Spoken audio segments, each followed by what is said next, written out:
Yang kami hormati Ketua Pengadilan Agama Mentok, Hakim Pengadilan Agama Mentok, Panitera Sekretaris Pengadilan Agama Mentok, serta seluruh keluarga besar Pengadilan Agama Mentok. Syukur alhamdulillah kita panjatkan atas kehadiran Allah Subhanahu wa taala. Atas limpahan rahmat, taufik dan hidayahnya lah kita dapat berkumpul pada siang hari ini dalam rangka kuliah 7 menit yang akan disampaikan oleh Ibu Danah SHI. Tak lupa pula salawat dan salam kita curahkan kepada junjungan kita Nabi besar Nabi Muhammad SAW. Semoga kelak kita akan mendapat syafaatnya. Untuk memulai acara kita pada siang hari ini, ada baiknya kita melafazkan basmalah secara bersama-sama.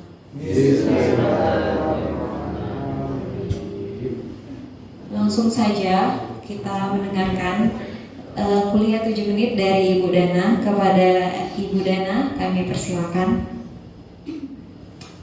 Assalamualaikum warahmatullahi wabarakatuh. Waalaikumsalam warahmatullahi wabarakatuh. Alhamdulillahirabbil alamin wa bihi nasta'inu ala umuri dunya waddin. Assalatu wassalamu ala asrofil anbiya'i wal mursalin wa ala alihi wa sahbihi ajma'in, amma ba'd.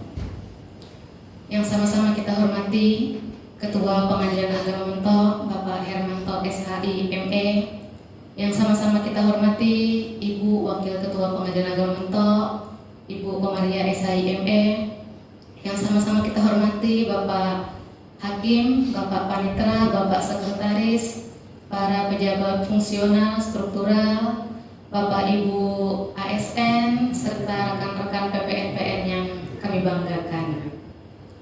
Alhamdulillah, segala puji bagi Allah Subhanahu wa taala yang telah memberikan kita nikmat Islam, nikmat iman, serta kesempatan agar kita dapat bertemu kembali dengan bulan yang penuh berkah, yakni bulan Ramadan. Sholawat beserta salam marilah kita sama-sama curahkan kepada junjungan kita Nabi Yuna Muhammad SAW beserta keluarga dan para sahabatnya. Semoga kita semua yang hadir di ruangan ini khususnya mendapat syafaat beliau di yaumil qiyamah nanti. Sebelum saya menyampaikan kultum ini, izin Pak Ketua sambil membaca ya Pak, karena sejujurnya saya amatir. Mungkin memang alumni pesantren, tapi kalau flashback saya kebanyakannya lari ke nulis daripada sering latihan ceramah. Jadi ujung-ujungnya gini, sering ngeblank gitu. Ceramah tentang pot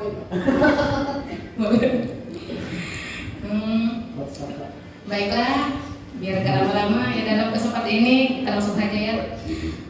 Sedikit ingin menyampaikan tentang etika berpuasa. Bapak Ibu sekalian, etika secara bahasa berasal dari kata Yunani yaitu ethos, yang berarti watak, kesusilaan, adat istiadat ataupun kebiasaan. Sedangkan secara umum, etika adalah ilmu yang mempelajari tentang apa yang baik dan buruk serta hak dan kewajiban moral. Adapun karakteristik utama dari etika Islam adalah adanya tuntunan untuk berperilaku dengan baik dan menghindari perilaku yang buruk yang bersumber dari Allah yang disampaikan melalui Al-Quran dan hadis. Begitupun dengan orang yang berpuasa, itu ada etikanya, sebagaimana yang diterangkan dalam buku kitab Fikih Sunnah jilid 2. Itu ada beberapa, diantaranya yang pertama tentang etika makan sahur. Makan sahur di sini disunahkan, ulama sepakat untuk mengakhirkan, yakni maksud mengakhirkan di sini adalah sahur dekat dengan waktu imsak seperti itu. Sebagaimana Anas radhiyallahu anhu meriwayatkan bahwa Rasulullah SAW bersabda, "Tasakharu fa inna fis sahuri barakah." Sahurlah kalian karena di dalam sahur terkandung keberkahan.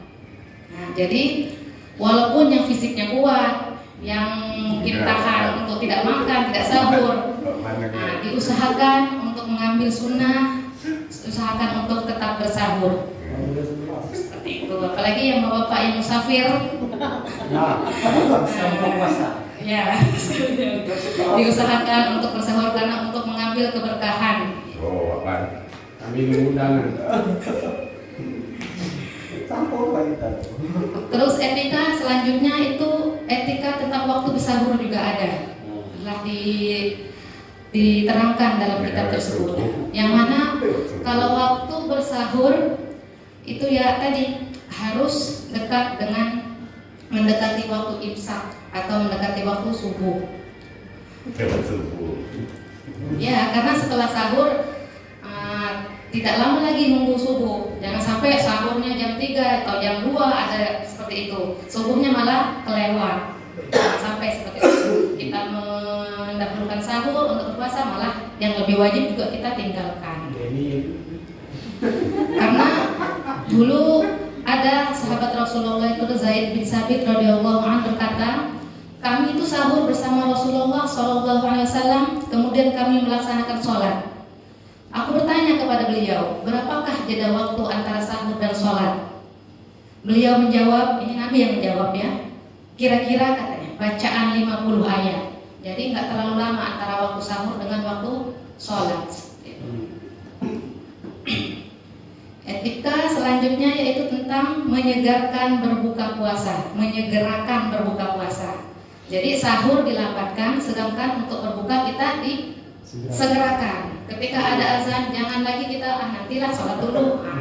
Karena sunnahnya yang diatur oleh Nabi itu disegerakan, walaupun hanya dengan minum air putih ataupun dengan makan kurma terlebih dahulu. Jangan kita mentang-mentang udahlah masih nanti soal dulu lah biar panjang sama pahalanya karena puasanya nanti panjang kan? Enggak begitu ternyata. Ternyata ketika berbuka harus disegerakan.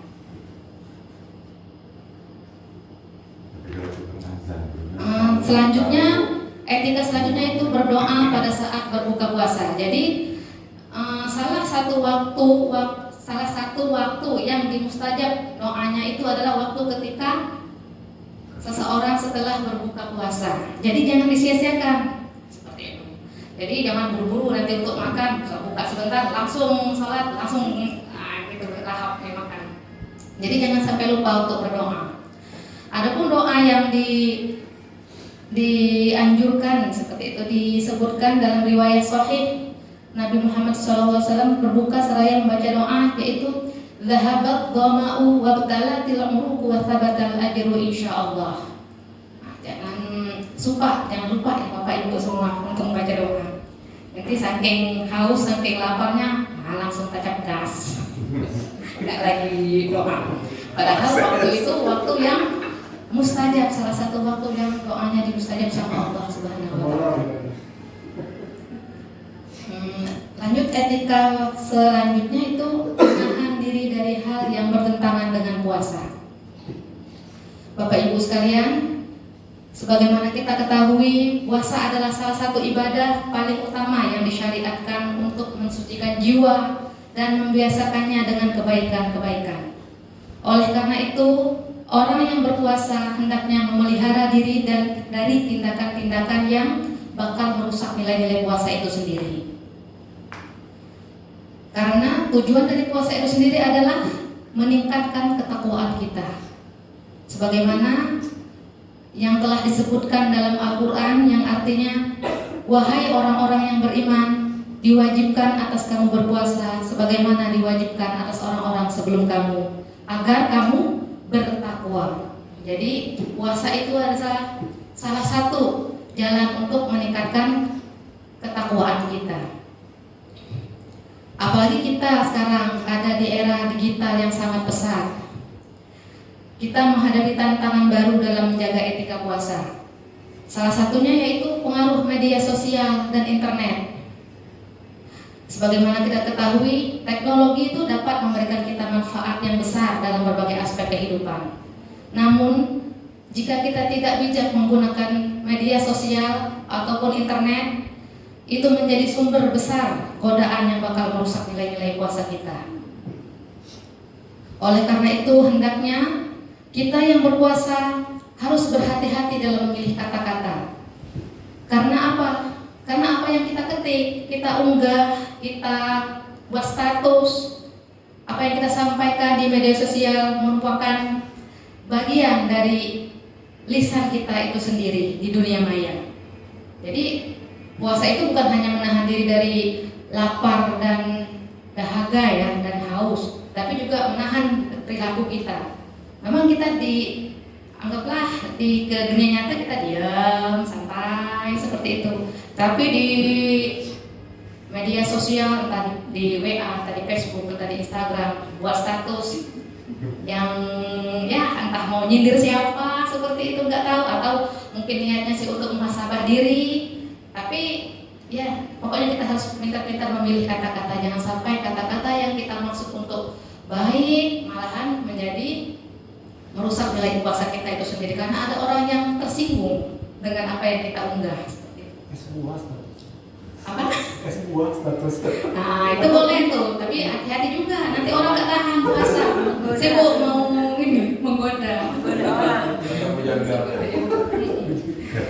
Bapak Ibu sekalian, rahimahullah, media sosial juga itu banyak sekali jadi tempat tersebarnya fitnah, berita-berita hoax.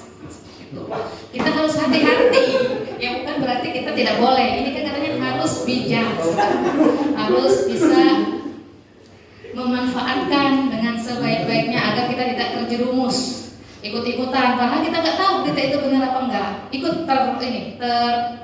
bara emosinya, sudah terpancing ya, seperti itu. Nah, saya ada juga nih, saya memanfaatkan media sosial juga untuk mencari materi. Salah satunya itu gimana sih caranya agar terhindar dari dampak negatif media sosial. Maka kita muncul di situ. Yang pertama harus meningkatkan kesadaran. Di sini kita harus sadar bahwa bulan Ramadan ini bulan yang sangat berharga. Karena apa? Kita nggak tahu, kita nggak ada jaminan apakah kita sore ini masih hidup, apalagi tahun depan. Jadi gimana caranya kita tuh memanfaatkan waktu Ramadan ini dengan sebaik-baiknya, seperti itu. Dan di sini mohon maaf sebelumnya, bukan saya udah seperti itu, enggak, sama aja. Mungkin Bapak lebih baik memanfaatkan waktu daripada saya. Ini kita sharing aja, kita saling mengingatkan seperti itu. Dan kata Mbak Google yang kedua itu membatasi waktu online. Jadi kita harus membagi waktu kita. Boleh, bukan nggak boleh, karena kita sekarang juga nggak bisa lepas dari media sosial. Apalagi di kantor kan, kalau informasi itu kita sebarkan dari WhatsApp, ya otomatis kita harus pantau seperti itu. Cuma jangan terbuai, apalagi dengan toko kuning, Shopee ya, jangan. Itu saya sendiri udah buat kan. Kalau udah buka Shopee udah lewat. Terus yang ketiga, memilih konten yang bermutu. Jadi kita harus pintar-pintar memilih konten bermutu. Memang kalau di internet itu banyak sekali yang menggiurkan Bapak Ibu. Ya apalagi kalau emak-emak ya, contohnya saya gitu, kalau lihat udah masakan resep, udah mulai. Resep ini mau apalagi ya, terus kan. Nah itu kita harus sadar diri tadi. Oh ya, lebih baik kita buka konten ceramah, konten yang bermanfaat pokoknya untuk kita semua. Apa kajian Islam seperti itu. Terus yang keempat, memperbanyak ibadah. Gunakan waktu lebih banyak untuk membaca Al-Quran, berzikir, dan memperbaiki kualitas sholat kita. Karena benar kata Bapak Kiai yang kemarin ceramah itu kan, katanya kalau salah harokat aja itu salah artinya. Nah kita berdoa, maka kita mintanya ya Allah minta ampunanmu, terus ternyata kebalikannya, karena kita nggak tahu, nggak sesuai dengan apa yang kita baca dengan itu tadi. Karena benar kata Pak Kiai yang kemarin itu, Pak Beni SHI itu, katanya kalau la pendek sama la panjang itu beda. La panjang itu tidak kan, sedangkan la pendek ada bisa diartikan dengan apakah? Lawade. Seperti itu ya. Jadi harus kita memanfaatkan waktu, apalagi mumpung sekarang bulan Ramadan kita pulang jam 3 sore. Nah kalau ada waktu kita lihat lagi apa yang kurang di diri kita, apa yang kita nggak tahu kita bahas lagi, kita sempurnakan apa yang kita tidak tahu seperti itu. Nah, apalagi sekarang kita udah ada ustadznya di sini, tinggal datang aja ke ruangan ke bagian kepanitraan ada di situ. Alhamdulillah. Nah, jamaah yang dirahmati Allah, mungkin itu saja yang bisa saya sampaikan. Kurang lebihnya saya mohon maaf. Billahi taufiq wal hidayah. Wassalamualaikum warahmatullahi wabarakatuh. Waalaikumsalam warahmatullahi wabarakatuh. Alhamdulillah, ilmu yang sangat bermanfaat dari Ibu Dana, yaitu tentang etiket berpuasa ya Bu Dana ya, yang dapat kita terapkan selama bulan suci Ramadan ini. Barangkali Bapak Ibu ada yang ingin menambahkan? Bukan bertanya ya. Bertanya banyak. Takut Bu Dana kalau ada yang bertanya. Boleh bertanya tapi Silakan, barangkali ada yang menambahkan. Itu tanya. Boleh. Boleh Pak Tony, Pak Tony. Pak Denny gini. Bertanya. ya, bertanya nanti yang jawab Pak Peri ya. Atau Bapak Ketua. Silakan Pak Iya. Denny. Assalamualaikum warahmatullahi wabarakatuh. Mohon izin Bu Ustazah ya, bertanya nih terkait adab berpuasa tadi. Saya itu orangnya mudah tidur Bu. Jadi katanya kalau tidur itu ibadah di bulan puasa. Tapi kadang-kadang saya itu bablas, subuh kadang tidur lagi. Sampai jam-jam kerja mepet dan buru-buru kan gitu kadang-kadang. Siang tidur lagi karena penidur memang sifat. Gimana itu Bu? Mohon pencerahannya untuk seorang penidur kayak saya ini. Baik. Assalamualaikum warahmatullahi wabarakatuh. Saya mau menjawab, kita lempar ke Pak Peri ya. Denny nanya juga. Denny. Oh, kita tampung dulu pertanyaannya. Silakan Pak Denny. Yang berfaedah ya Pak nanyanya. Assalamualaikum warahmatullahi wabarakatuh. Sudah sahur tidur. Saya ingin bertanya Ustazah. Jadi berdasarkan ceramah tadi memang ada keberkahan ketika kita sahur di akhir waktu atau di sepertiga malam ya, kalau misalkan ini sepertiga malam itu kita tidak hanya sahur saja, tapi kita dianjurkan untuk beribadah lainnya kan. Nah, saya ini punya teman di kampung, dia sudah beribadah, sholat, bangun tepat waktu sahur, tapi dia hanya minum air putih, tidak mau makan gitu. Entah kemungkinan untuk menjaga ya merawat badannya biar tidak gembung gitu kan. Nah, pertanyaannya itu bisa nggak Ustazah kasih tahu kami bentuk keberkahan ketika kita sahur itu, apa sih bentuk keberkahan yang akan kita terima gitu?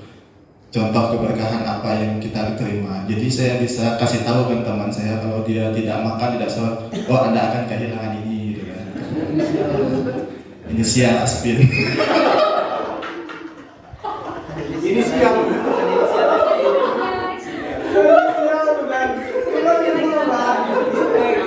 Namanya gitu Silakan kepada Ibu Dana untuk menjawab pertanyaan. Dari siapa dulu Bu? Kok jadi banyak yang bertanya ya? Padahal kan cuma disuruh buka sesen tambahan, bukan bertanya. Mohon maaf kalau nanti jawaban saya kurang tepat, nanti bisa ditambahkan nanti sama Bapak Ketua atau sama Ustadz Peri atau Bu Wakil. Nah, untuk pertanyaan Pak Tony, ya benar gitu. Kalau tidurnya orang puasa itu termasuk ibadah, ya nggak apa-apa, nggak masalah. Cuma alangkah baiknya jika dimanfaatkan waktunya untuk ibadah lainnya seperti itu. Kecuali memang kita sudah tidak sanggup, sudah benar-benar lelah seperti itu. Bukan berarti kita itu kan puasa nih, tidur ini ibadah. Udah habis sahur tidur sampai zuhur, habis zuhur tidur lagi seperti itu. Ya itu juga tidak sarankan seperti itu. Yang dimaksud di sini lelahnya itu tidurnya itu ibadah seperti itu, daripada kita bangun tapi kita tadi ujung-ujungnya kita menggosip, dia tak ngantuk kan, ada gosip kan, jadi baguslah ibadah baguslah tidur daripada gosip tadi seperti itu. Mungkin nanti kita bisa ditambahkan sama Bapak Ketua atau Bapak Ferry. Sedangkan untuk pertanyaan kedua, Langsung yang bersangkutan. nah ya untuk Pak Aspin ya, itu Pak Denny itu udah termasuk sahur Pak, air minum itu. Iya, ini ada ininya. Sabda Rasulullah ya. As-sahuru barakah. Fala tada'uhu walau ayyajra'a ahadukum jur'atan min ma'in fa innallaha wa malaikatahu yusholluna 'alal mutasahhirin. Sahur itu mengandung keberkahan. Maka janganlah kamu meninggalkannya. Walaupun salah seorang di antara kalian meneguk atau tegukan air. Karena Allah dan para malaikatnya mendoakan orang-orang yang sahur. Jadi air minum tersebut sudah termasuk sahur, Pak. Izin Ustazah, kalau setiap hari Ustazah. Kalau orang tersebut kuat tidak masalah. Mungkin dia memang menjaga kebugarannya dengan air minum mineral seperti itu. Cuma memang dalam hadis sudah disebutkan seperti itu. Kalau kita udah mepet nih waktu, udah bisanya cuma sahur pakai minum aja udah termasuk sahur seperti itu. Itu hadis efisiensi. Mungkin seperti itu, nanti bisa ditambahkan sama Bapak Ketua, sama Bu Bakir, sama Pak Ustaz Ferry, atau Pak Hakim. Udah. Izin dulu ditanya lagi Pak Ustaz. Rupanya tergiur juga Pak. Laris. Tergiur itu. Karena ini sudah menyebut person.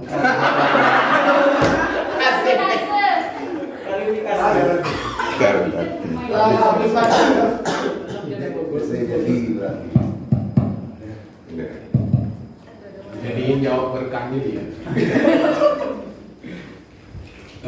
Izin bertanya Pak Ustaz, Ibu Teza.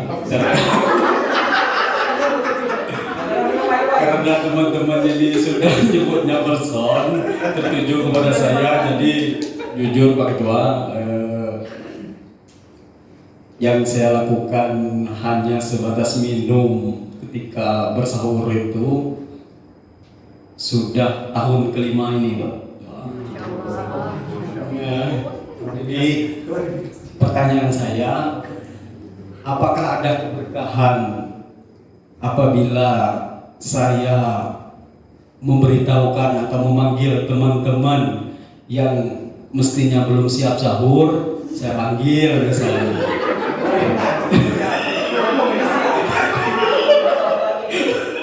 Siapa tahu kawan-kawan tidak teringat atau nasi belum masak misalnya kan, saya kasih kode sahur. Apakah ada keberkahan ataupun pahalanya di hal tersebut? Karena tujuan saya yang pertama untuk teman-teman, yang kedua untuk anak saya, karena anak saya juga sendiri sahurnya kan. Jadi mungkin itu pertanyaan saya, mohon dijawab sedetailnya untuk khusus Pak Dini nanti. Terima kasih. Assalamualaikum warahmatullahi wabarakatuh. Ayo berlanjut di mobil ya. Langsung dijawab ya Pak Mitra. Saya ingat entah hadis entah ayat ya Pak Kiai, lupa saya. Cuma intinya jika kita menyeru seseorang kepada kebaikan, insya Allah kita pun mendapat kebaikan itu sendiri. Amin. Seperti itu. Jadi insya Allah Pak Pan pun mendapatkan keberkahan dari orang-orang yang sahur. Karena kita menyerukan seseorang untuk satu kebaikan, itu kembali kepada kita juga kebaikannya. Seperti itu. Jadi entah saya lupa ayatnya Pak, karena saya amatiran tadi. Mungkin nanti bisa disampaikan, bisa ditambahkan sama Pak Ketua atau Bu Wakil atau Pak Hakim atau Pak Kiai kita seperti itu. Cuma saya pernah dengar seperti itu. Jadi insya Allah ada keberkahan di situ Pak. Mungkin itu saja. Udah ya. Bapak-bapak dan ibu-ibu, mungkin sesi tanya jawabnya cukup ya Bu Dana ya. Barangkali Pak Ketua, Bu Wakil, ada yang ingin ditambahkan? Ya, saya nambahkan dikit. Bukan pertanyaan.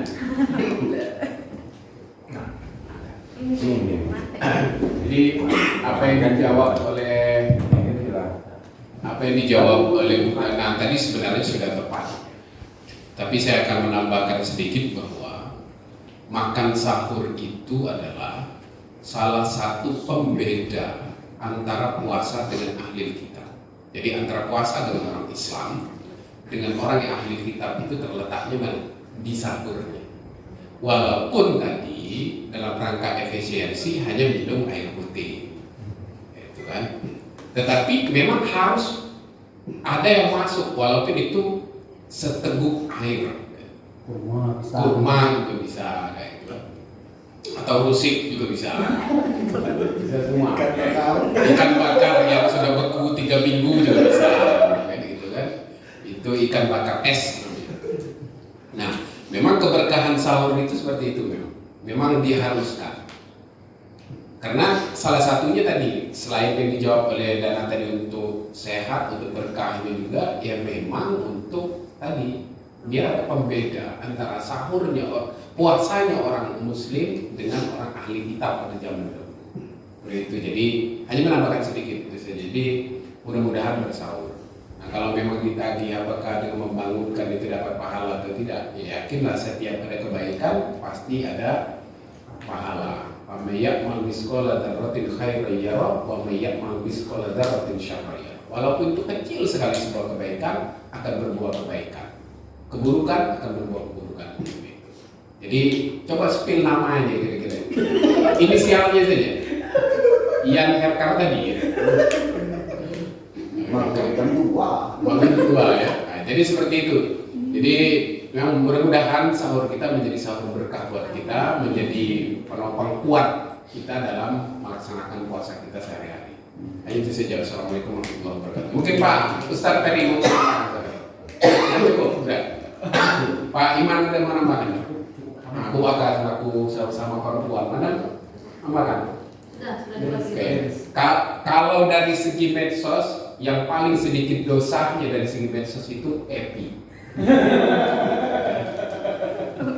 Epi itu adalah kita di ruangan kita ini yang paling sedikit dosanya di dunia medsos. Jadi catatan baru di kitabnya Rokib Atib itu ada kolom 1 dosa medsos. Nah yang tidak ada dosanya ya epi. Karena tidak ada HP untuk bisa medsos. Sama dengan Denny juga, ya. Denny juga dosa medsosnya sedikit lebih banyak dari kita. Terima kasih. Assalamualaikum warahmatullahi wabarakatuh. Alhamdulillahirrahmanirrahim. Itu dia yang dapat disampaikan Bu Dana. Saya rangkum kembali garis besarnya tentang etiket berpuasa. Etiket berpuasa itu satu, poin pertama yaitu disunahkan untuk sahur dan lebih bagus mendekati waktu imsak ya Bu Dana ya. Yang kedua itu menyegerakan berbuka puasa. Poin selanjutnya yaitu berdoa saat berbuka puasa. Dan yang terakhir itu menahan diri dari hal yang bertentangan dengan puasa. Itu dia materi dari Ibu Dana pada hari ini. Semoga dapat bermanfaat untuk kita semua. Sebelum kita menutup acara kita pada hari ini, alangkah baiknya kita mengucapkan lafaz hamdalah. Itu saja yang dapat kami sampaikan. Lebih dan kurangnya kami memohon maaf pada Allah, kami mohon ampun. Wassalamualaikum warahmatullahi wabarakatuh.